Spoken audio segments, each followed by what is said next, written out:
I want to talk to you about a prolific online paedophile who exploited children as young as 7 years old.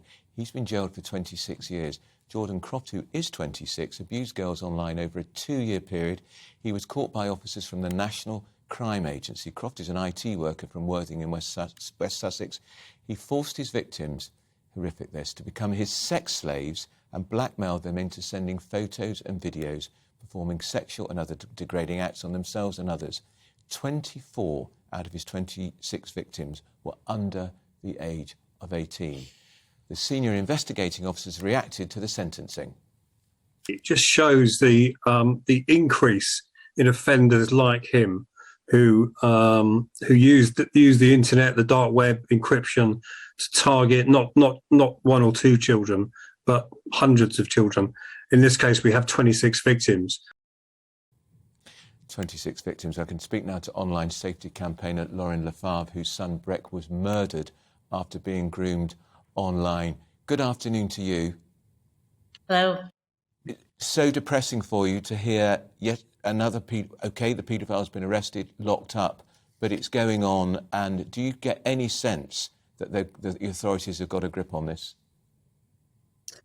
Well, I think what really strikes me is the fact that it was going on for, over 2 years or almost 2 years, and he wasn't caught out until he hurt that many children.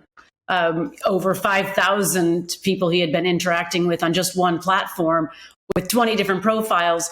He needs to be caught a lot sooner than what has happened in next case scenarios, because there are more predators out there. There are more children that won't have the education to recognize that they're being groomed and manipulated and abused. So I think I'm so glad he's off the streets now, but I think about all of those victims, and they will have a lot of work to feel like they haven't been damaged in some way. And yet they're not, they weren't, but they became that way because of this predator. And it saddens me to think of all of those girls and young women who will have this with them. And I hope they get the help and support they need.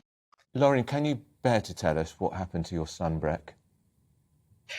Well, Breck was groomed online through gaming with friends from school. And the thing is I recognized that there was someone that wasn't from his school friendship group.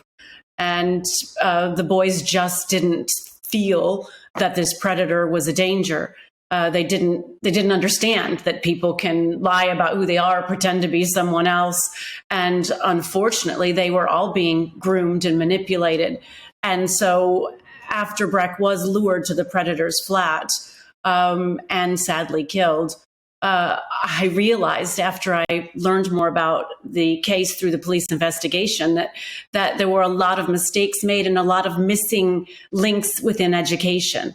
So that was when I decided I had to set up the charity Breck Foundation so that we would learn lessons that would help protect the children in future. So one of the things that frustrates me about this story is, in my heart of hearts, I believe that if we had better education within every school and within the curriculum, using Breck's real life story, other children's real life stories, we could help young people understand the behaviors of these predators so that they could report sooner, they could stand up to the predators, they could talk to their parents and their schools about it, that they could actually not think that they've done something wrong, but they would be able to be proactive and empowered to look after each other.